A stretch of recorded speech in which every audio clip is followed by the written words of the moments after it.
What's going on, everybody? It is the Peanut Gallery here, doing our Friday installment, the Stratosphere Sports Betting Show.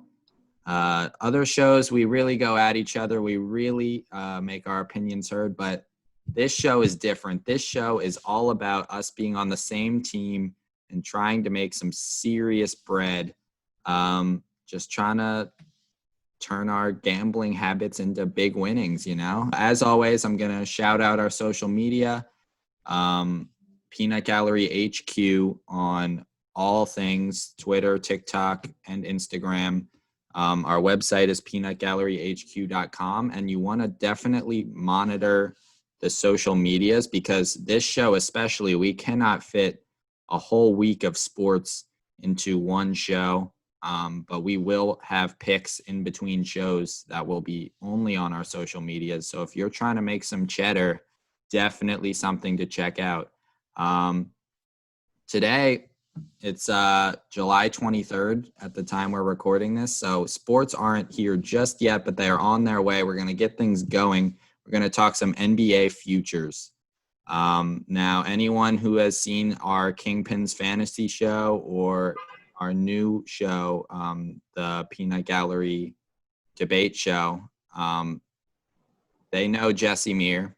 They know he is a basketball guru.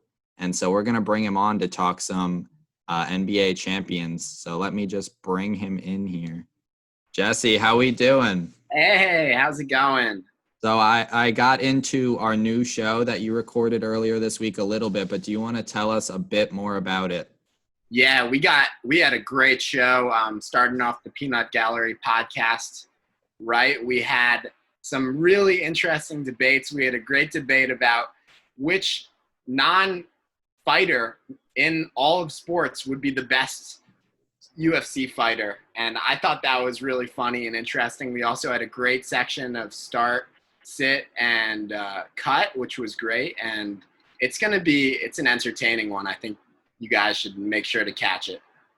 Yeah, I was just saying what makes this show different is that we're all on the same side for once. We're not arguing. We're trying to come to a consensus here. But there might still be some debates. I don't know. There will be for sure. But that's what makes your show special to me. What you just mentioned is that you talk sports, but then you get into the funny stuff too, the stuff that you just usually only hear when you're talking to your friends and just like shooting the shit. But yeah, I already told everyone we're going to talk some NBA champions today. Now, serious bettors know that it's always fun to throw on a long shot, and we'll get into that in a minute. But could we just get your pick for who you think is going to win? Sure, yeah. I like the Lakers. I know it's chalk, but the Lakers, it all comes with LeBron, and LeBron has all the motivation in the world to win this year. He's been out of the limelight. The Last Dance premiered during lockdown. I know that is an understated aspect of this all, but LeBron tattooed on his back, chosen one. He wants to be the best player of all time, and he has to get it done this year. So that's building upon also the tragic death of Kobe Bryant, Laker legend. He's gotta do the colors justice. And Kawhi has kind of taken over the mantle, if you will, for like the most clutch player in the league. And LeBron has to take it back. And one more thing, LeBron has the best sidekick of his career. Anthony Davis is arguably a top 5 player. I think he is a top 5 player in the league. And he's a stud. And LeBron's going to be able to lean on him and rely on him like no other teammate that he's had before. Yeah, definitely some strong points. I'm with you on the Lakers. I think we'll be seeing the Bucks out of the East, but this year I just haven't liked how the Bucks matched up with the Lakers. LeBron's averaging half an assist shy of a triple-double between the two meetings they did have before the season was stalled. Celtics did a better job with the Lakers this year, but I think the Bucks are an overall better team. They just don't really do well against the Lakers. So I think we'll be seeing that finals matchup. And then I don't think that bodes well for the Bucks. They're also so complimentary, the Lakers. They just really don't have soft spots. Um, they have shooting on the outside with Danny Green and guys who can penetrate and score inside too. Avery Bradley was their only real loss in terms of people sitting out or people getting corona and stuff. But JR comes in, and you really can't understate how big it is that you have a guy who has years of experience playing with the pinnacle of your team, the most important guy on the floor for you. So, yeah, I'm also with you on the Lakers. Definitely probably throwing it, probably putting most of my bread there, but we'll take a long shot too. Tom, I take it you're going another way. Yeah, I am. And I just wanted a quick question, Jesse. Who did you mention as the most clutch player in the league today? I think Kawhi may have taken upon the mantle. And off of that, I am going with the Los Angeles Clippers. Wow. The counterpart LA team.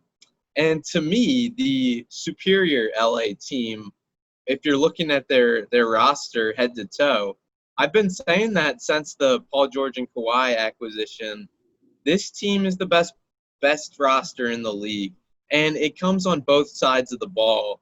You've got two of the best two-way players in the NBA in Paul George and Kawhi, and I think it's important to mention that both of those players are like good matchups against LeBron. I think either of them could guard LeBron, and in a series, we could see them switching off with LeBron. And then you get into the rest of the roster. You've got defensive specialists in Beverly, who's a bit of an X factor kind of guy, and then Montrezl Harrell, who's a very, very talented player who just compared himself to Dennis Rodman. I don't know if he's the modern. I don't know if he's the modern day Dennis Rodman, but he does kind of serve that role for the Clippers.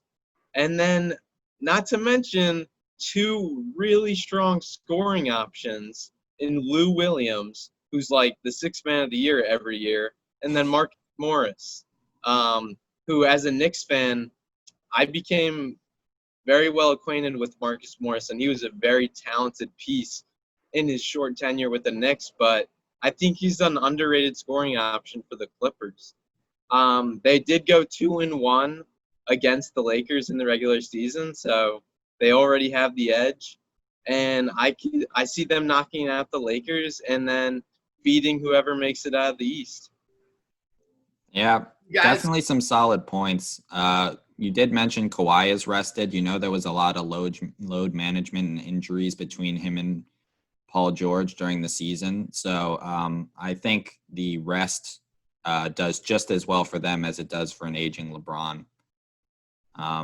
So yeah. If you guys want some more of this debate, we actually covered this topic, Lakers versus Clippers, in our most recent the Peanut Gallery podcast. Really? If you want eat up this kind of stuff, I would definitely recommend heading over there after this show. To all the viewers out there, I swear this was accidental. I did not even know. I have yet to see it. It only came out yesterday, I believe, but I'm definitely going to check it out, and I'm glad that worked its way in here. So, yeah, Jesse and I seem to be throwing our money on the Lakers. Tom is going Clippers. But now looking at the long shot odds, according to FanDuel right now, you have the Bucks at plus 240 over the Lakers at plus 260. And then a bunch of teams following. The rest of the top five goes Clippers plus 320, Rockets plus 1,700, and Celtics plus 1,800. Now, anybody have a long shot they're really liking to make some really big winnings with these odds? I'll kick us off here with this Philadelphia 76ers. Really? Yeah, I'm not a Sixers fan. I'm a Knicks fan. I don't really like the Sixers, but to me, at plus 2,500, it's like a good bet to throw like $10 on. If it happens, you win $250. And to me, when you're looking for a dark horse this year, you have to have your eyes set on the Eastern Conference. The West is just far too stacked to try and pick a team that'll inch their way out of there. with the two LA teams. It's not going to happen. You got to be looking at the East. And to me, two teams actually kind of stand out. I like the Celtics and the Sixers, but I'm going to go with the Sixers. And I believe on paper, they might have the best team in the Eastern Conference. Wow. Maybe better than the Bucks. Talent-wise, with Embiid and Simmons, like, that's a really, really strong team. And I am a little intrigued about this Brett Brown saying they're going to be playing Simmons at the 4, and with instead of the point guard position. I think it's going to be interesting. We saw Shake Milton towards the end of the season before the coronavirus break. The Shake Milton Ben Simmons combo, it looked a little dangerous. Shake Milton was he was lighting it up a little bit. But so in this kind of like playoff format, I feel like with all this rest, a healthy Embiid, a healthy Simmons, I think the Sixers are a dangerous team. And if they upset the Bucks, we saw last year, anything can happen, injuries can happen, and they could end up as the NBA champions. And plus 2,500, it's a good bet. Not a bad call from Tom. And those of you who don't know him, I'm sure that was really difficult for him to say. Not big on those Sixers, which is why I wish I could join him, but I will actually be doing something similar. Tom, you mentioned your runner-up dark horse is actually my leader in the Celtics. You are right that the Sixers have a really complete team through and through. You look at it like every single position, and there's some serious talent, whereas the Bucks, they're just more of a unit. They just work really well. They're not really as all-star studded.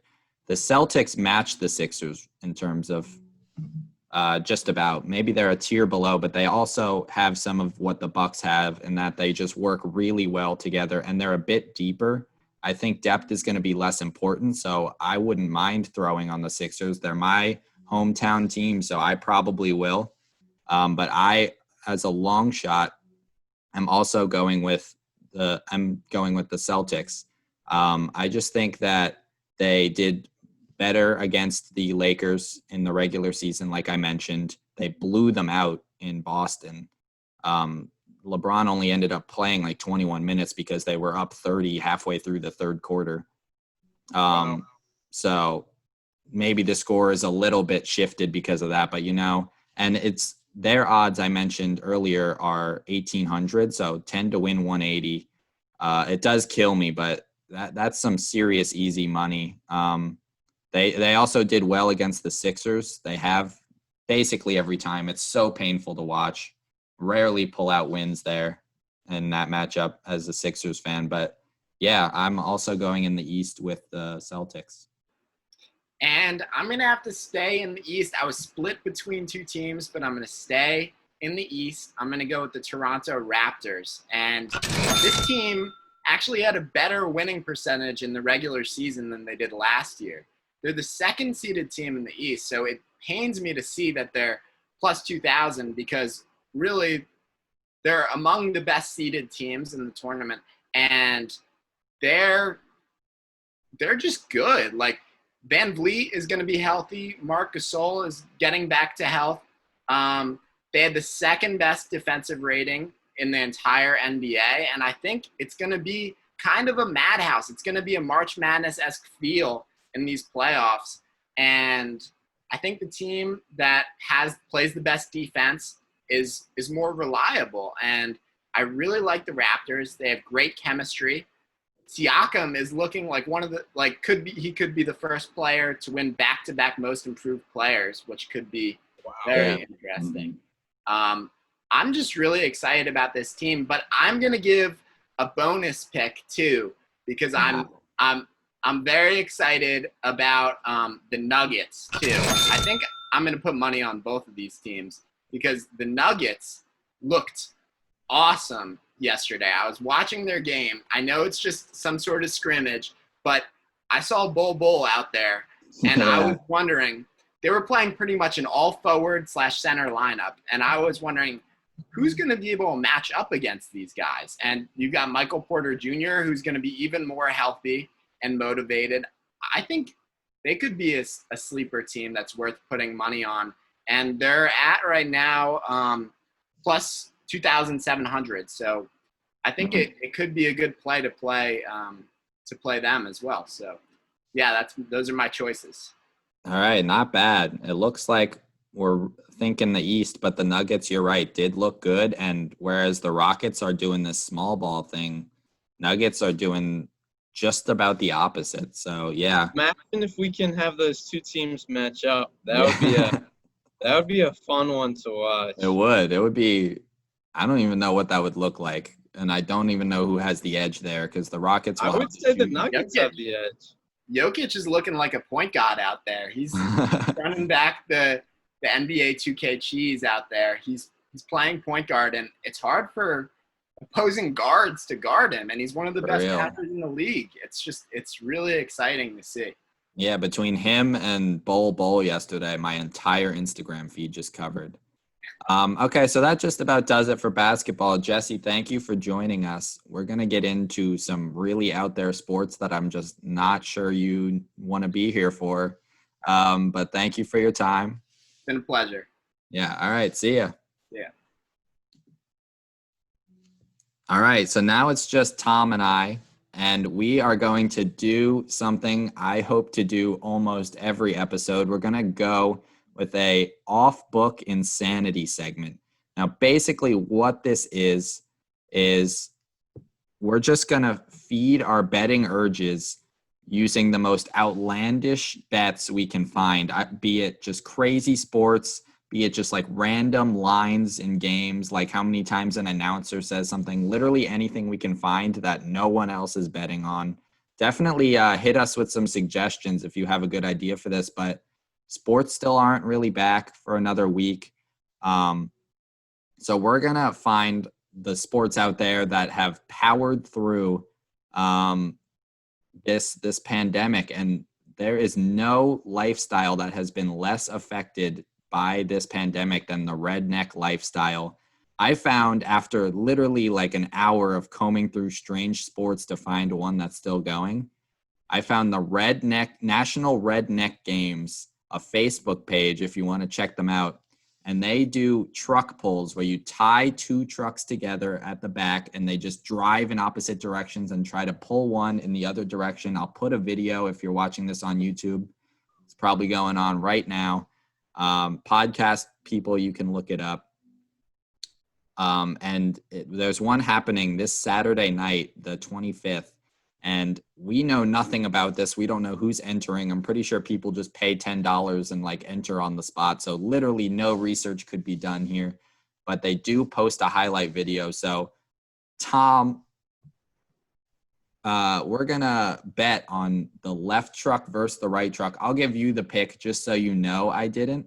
And just letting our viewers out there know, we're going to, in redneck fashion, punish the loser scarecrow style, which just means we are going to be wearing a flannel stuffed with hay for 24 hours to do whatever it is we are doing. Are you feeling left or right, Tom? You know, it's a tough call. I was doing some research. Oh, you were? Left, right, which one to pick. Right. And, you know, it's today's Thursday. Okay. And right feels like a pick on a Thursday, a sunny Thursday. Does it? I think right's the pick. I mean, I think that's what the science says. So you're going with the right. I will say in their most recent video, right truck did win. I do not think it's going to be either of the same trucks in the next video. So that has no bearing on anything, but anything to start feeling the rush of betting again, you know. It's been rough during this quarantine. I know the viewers out there have felt it too.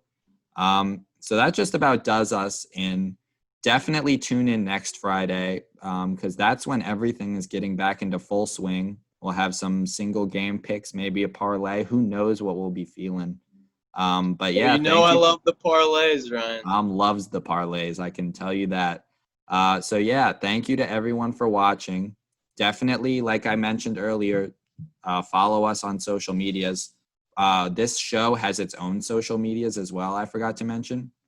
Stratosphere Sports Bets on Instagram and TikTok. So if you're looking for picks midweek, once everything gets back into full swing, that is where to find them. Yeah, so everyone, just remember, tune in, find your picks in the middle of the week, make some serious bread, and let's get your nut up. All right. Yeah. Peace. Join the family, and we're taking your bets to the stratosphere. Exactly.